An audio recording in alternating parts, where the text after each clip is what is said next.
Hi hello friends, welcome back to Kalhana's video. എല്ലാവരും സുഖമായിട്ടിരിക്കുന്നു എന്ന് വിശ്വസിക്കുന്നു. ഇന്ന് വീണ്ടും ഒരു സ്വിറ്റ്സർലൻഡ് വ്ലോഗുമായിട്ടാണ് ഞങ്ങൾ വന്നിട്ടുള്ളത്. അപ്പൊ പിന്നെ സ്വിറ്റ്സർലൻഡ് ലാൻഡ്സ്കേപ്പിൽ നിന്ന് തന്നെ തുടങ്ങാന്ന് വിചാരിച്ചു. നല്ല മനോഹരമായിട്ടുള്ള ഒരു ദിവസമാണിന്ന്. നല്ല വെയിലൊക്കെ ആയിട്ട് എന്ത് ഭംഗിയാന്ന് നോക്കൂ. അപ്പൊ നമ്മൾ ഇന്നൊരു യാത്രയിലാണ്, ഒരു റോഡ് ട്രിപ്പിലാണ്. നമ്മളിപ്പോ പോയിക്കൊണ്ടിരിക്കുന്നത് ലുസേണിലെ ഒരു ഹോസ്പിറ്റലിലേക്കാണ്. ഇവിടുത്തെ ഹോസ്പിറ്റലിനെ പ്രൊനൗൺസ് ചെയ്യുന്നത് ഹോസ്പിറ്റൽ എന്നാണ്. എൻ്റെ കൈ ചെറുതായിട്ടൊന്ന് മുറിഞ്ഞു. ലണ്ടനിലേക്ക് തിരിച്ചു പോകാൻ 2 ദിവസം ബാക്കിയുള്ളപ്പോഴാണ് ഈ സംഭവം. എൻ്റെ കയ്യിൽ ഫസ്റ്റ് എയ്ഡ് ബോക്സ് ഒക്കെ ഉണ്ടായിരുന്നു, പക്ഷേ ഞാൻ TT ഇഞ്ചക്ഷൻ എടുത്തിട്ട് ഒത്തിരി നാളായി. അതുകൊണ്ട് ഒരു TT ഇഞ്ചക്ഷൻ എടുക്കാമെന്ന് കരുതി പോകുവാണ്. ഇനി ലണ്ടനിൽ തിരിച്ചു പോയിട്ട് വാക്സിൻ എടുക്കാൻ ലേറ്റ് ആവും. അതുകൊണ്ടാണ് എന്നാൽ പിന്നെ ഇവിടെ ഹോസ്പിറ്റലിൽ പോയി TT എടുക്കാമെന്ന് വിചാരിച്ചത്. അപ്പൊ പോകുന്ന വഴിക്ക് ഇവിടുത്തെ സിറ്റി കാഴ്ചകളും കൂടെ നിങ്ങളെ കാണിക്കാമെന്ന് കരുതി. നമ്മൾ സ്വിറ്റ്സർലൻഡിലെ കർഷകരുടെ വീഡിയോ കാണിച്ചപ്പോൾ കുറച്ചുപേർ എന്നോട് കമന്റ് ചെയ്ത് ചോദിച്ചിരുന്നു, അവിടുത്തെ പാവങ്ങളൊക്കെ എവിടെയാണ് ജീവിക്കുന്നത് എന്നൊന്ന് കാണിക്കാമോന്ന്. സ്വിറ്റ്സർലൻഡ് പൗരന്മാരിലെ 8 to 9% മാത്രമേ ഉള്ളൂ ഈ പറയുന്ന പൂർ പീപ്പിള്. അതും നമ്മുടെ നാട്ടിലെ പോലത്തെ പട്ടിണി പാവങ്ങളൊന്നും അല്ല അവര്. മെയിൻ ആയിട്ടും സിംഗിൾ മദേഴ്സ് എന്താണെന്ന് അറിയാൻ വയ്യാത്തവർക്ക് വേണ്ടിയിട്ട് ഞാനൊന്ന് പറയാം. അതായത് ഹസ്ബൻഡ് മരിച്ചുപോയവരോ ഡിവോഴ്സ്ഡ് ആയിട്ടോ ഒക്കെയുള്ള സ്ത്രീകള്, കുട്ടികളെ തനിയെ വളർത്തുന്ന അമ്മമാരെയാണ് സിംഗിൾ മദേഴ്സ് എന്ന് പറയുന്നത്. അപ്പൊ അങ്ങനെയുള്ള സിംഗിൾ മദേഴ്സും അതുപോലെ വിദ്യാഭ്യാസം കുറഞ്ഞ ആൾക്കാരുമാണ് ഈ കാറ്റഗറിയിൽ പെടുന്നത്, ഈ പൂർ പീപ്പിളിൽ പെടുന്നത്. അവർക്ക് അവിടുത്തെ റിച്ച് പീപ്പിളിനെ പോലെ ടൂർ പോകാനോ അല്ലെങ്കിൽ വലിയൊരു പോഷ് ലൈഫ് ലീഡ് ചെയ്യാൻ പറ്റില്ല എന്നേ ഉള്ളൂ. അല്ലാണ്ട് അതുപോലെ തന്നെ അവർക്ക് അവിടുത്തെ മെഡിക്കൽ ഇൻഷുറൻസ് ഒന്നും ഒരുപക്ഷെ അഫോർഡ് ചെയ്യാൻ പറ്റില്ല.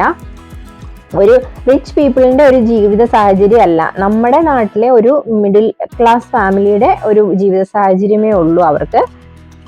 അപ്പോൾ അവരെവിടെയാണ് താമസിക്കുന്നത് എന്ന് ചോദിച്ചു കഴിഞ്ഞാൽ, നമ്മൾ ഈ പോകുന്ന വഴിക്കുള്ള ചെറിയ വീടുകളും ഫ്ലാറ്റുകളും അങ്ങനെയുള്ള സ്ഥലങ്ങളിലാണ് അവർ ജീവിക്കുന്നത്. അവർ ചെറിയ ചെറിയ ജോലികളൊക്കെ ചെയ്ത് ഈ ഫാമുകളിലും അതുപോലെ തന്നെ ഷോപ്പുകളിലും ഒക്കെ വർക്ക് ചെയ്യുന്ന ആൾക്കാരാണ്. അതുപോലെ ഗാരേജുകൾ അങ്ങനെയുള്ള സ്ഥലങ്ങളിലൊക്കെയാണ് അവർ വർക്ക് ചെയ്യുന്നത്. സ്വിറ്റ്സർലൻഡ് പൗരന്മാർ പൊതുവെ റിച്ച് ആണെങ്കിലും ഇവിടെ ലിവിങ് കോസ്റ്റ് വളരെ കൂടുതലാണ്. നമ്മൾ കണ്ട ഗ്രാമങ്ങളിലെ കർഷകരെയൊക്കെ ഞാൻ കാണിച്ചിരുന്നല്ലോ, അവരൊക്കെ പരമ്പരാഗതമായിട്ട് തന്നെ വളരെ റിച്ച് ആയിട്ടുള്ള ആൾക്കാരാണ്. ഇവിടെ അതുപോലെ തന്നെ മെഡിക്കൽ ട്രീറ്റ്മെന്റ് ഒന്നും തന്നെ ഫ്രീ അല്ല. നമുക്ക് UK-യിലെ മെഡിക്കൽ ട്രീറ്റ്മെന്റ് എല്ലാം തന്നെ ഫ്രീ ആണ്. പക്ഷെ സ്വിറ്റ്സർലൻഡിലൊക്കെ ട്രീറ്റ്മെന്റിന് പേ ചെയ്യണം. ഒന്നുകിൽ നമ്മൾ പേ ചെയ്യണം, അല്ലെങ്കിൽ നമുക്ക് മെഡിക്കൽ ഇൻഷുറൻസ് വേണം. സ്വിറ്റ്സർലൻഡിന്റെ കറന്റ് പോപ്പുലേഷൻ എന്ന് പറയുന്നത് 9 മില്യൺ പീപ്പിൾ ആണ്. അതിൽ 27% ഫോറിൻ റെസിഡൻസ് ആണ്, ഫോറിൻ നാഷണൽസ് ആണ്. ഇവിടെ പ്രൊഫഷണൽ ജോബ്സിനെല്ലാം തന്നെ നല്ല സാലറിയാണ്. ധാരാളം ഇന്ത്യൻ നഴ്സസും ഉണ്ട് ഇവിടെ. പക്ഷെ ഞാൻ നേരത്തെ സൂചിപ്പിച്ച പോലെ ലിവിങ് കോസ്റ്റ് കൂടുതലാണ്. വീട് വാങ്ങാനും ഒക്കെ ഭയങ്കര എക്സ്പെൻസീവ് ആണ്.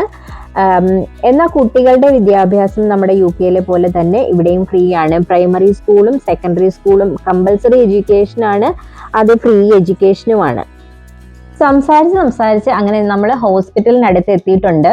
ഹോസ്പിറ്റലിന് പുറമേ ഉള്ള വീഡിയോ റെക്കോർഡ് ചെയ്യാൻ പറ്റിയില്ല, കാരണം അവിടെ ചെന്നിട്ട് കാഷ്വാലിറ്റിയുടെ ബോർഡ് കണ്ടുപിടിക്കാൻ കുറച്ച് ബുദ്ധിമുട്ടി. കാരണം ഇംഗ്ലീഷ് ബോർഡ് ഇല്ലാത്തത് തന്നെ. പക്ഷെ ചേച്ചി ഹോസ്പിറ്റലിന്റെ മുന്നിൽ നിന്ന് ഒരു ഫോട്ടോ എടുത്തിരുന്നു. അത് ഞാൻ നിങ്ങളെ ഇപ്പോൾ ഒന്ന് കാണിക്കാം കേട്ടോ.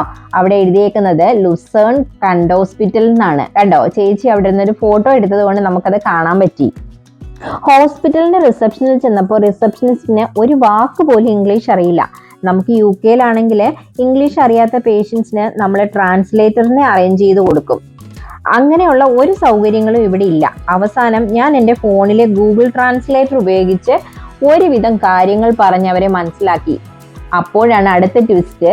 അവിടെ ഡോക്ടറിനെ കാണാൻ ഒരു ഫയൽ ഓപ്പൺ ചെയ്യണമെങ്കിൽ 2000 സ്വിസ് ഫ്രാങ്ക് ആണ് ചാർജ്. അതായത് ഏകദേശം 2 ലക്ഷം ഇന്ത്യൻ റുപ്പീസ്. ആകെ ഞെട്ടി വീർത്തുപോയി. അല്ലെങ്കിൽ ഇൻഷുറൻസ് വേണം.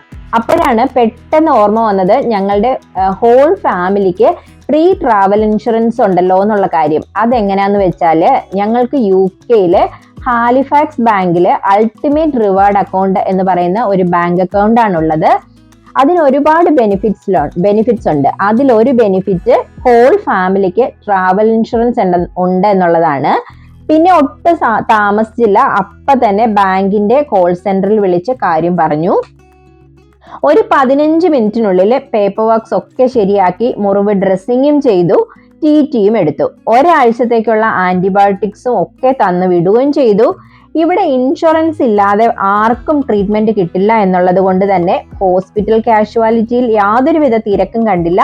ഞങ്ങൾ ചെല്ലുമ്പോൾ ഞങ്ങളും മറ്റൊരു ഫാമിലിയും മാത്രമേ അവിടെ ഉണ്ടായിരുന്നുള്ളൂ. ഹോസ്പിറ്റലിൽ തിരക്കില്ലാത്തത് കൊണ്ട് തന്നെ ആവാം ഹോസ്പിറ്റലിന്റെ വൃത്തിയും പേഷ്യന്റ് കെയറും ഒക്കെ എടുത്തു പറയേണ്ടത് തന്നെയാണ്. നമുക്ക് UK-യിലാണെങ്കിൽ ട്രീറ്റ്മെന്റ് എല്ലാം ഫ്രീ ആണ്, സർജറി പോലും ഫ്രീ ആണ്. അതുകൊണ്ട് തന്നെ കാഷ്വാലിറ്റിയിലൊക്കെ എപ്പോഴും ഭയങ്കര തിരക്കാണ്. ചില സമയത്ത് 6 മണിക്കൂറൊക്കെയാണ് നമുക്ക് UK-യിലെ കാഷ്വാലിറ്റിയിലെ വെയിറ്റിംഗ് ടൈം. അതുപോലത്തെ തിരക്കാണ് അവിടെ.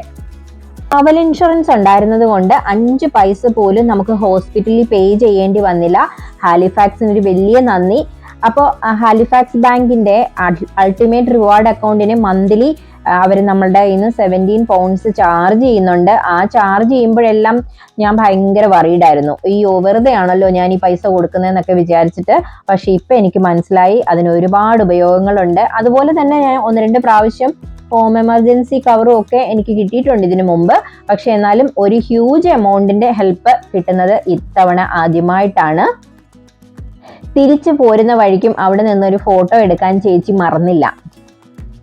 ഒരു കാര്യം ഞങ്ങൾക്ക് നിങ്ങളോട് അഡ്വൈസ് ചെയ്യാനുള്ളത്, ഒരു വിദേശ രാജ്യത്തേക്ക് പോകുമ്പോൾ തീർച്ചയായിട്ടും ട്രാവൽ ഇൻഷുറൻസ് എടുത്തിരിക്കണം. അല്ലെങ്കിൽ ഇതുപോലത്തെ പണി കിട്ടും. നമുക്ക് എപ്പോ എവിടെ വെച്ച് സംഭവിക്കും എന്നൊന്നും ആർക്കും പറയാൻ പറ്റില്ലല്ലോ. ഞങ്ങൾക്ക് ആ ഒരു ട്രാവൽ ഇൻഷുറൻസ് ഇല്ലായിരുന്നെങ്കിൽ ഞങ്ങളുടെ ബഡ്ജറ്റ് ആകെ താറുമാറായേനെ. ഇങ്ങനത്തെ എക്സ്ട്രാ കോസ്റ്റ് ഒന്നും നമ്മൾ എക്സ്പെക്ട് ചെയ്യുന്ന കാര്യങ്ങളേ അല്ലല്ലോ. അപ്പോൾ എല്ലാവരും യാത്രയ്ക്ക് മുമ്പ് ട്രാവൽ ഇൻഷുറൻസ് എടുക്കാൻ ശ്രദ്ധിക്കുമല്ലോ. എല്ലാവർക്കും നല്ലൊരു ദിവസം ആശംസിക്കുന്നു. Thank you for watching Kalhana's video. By.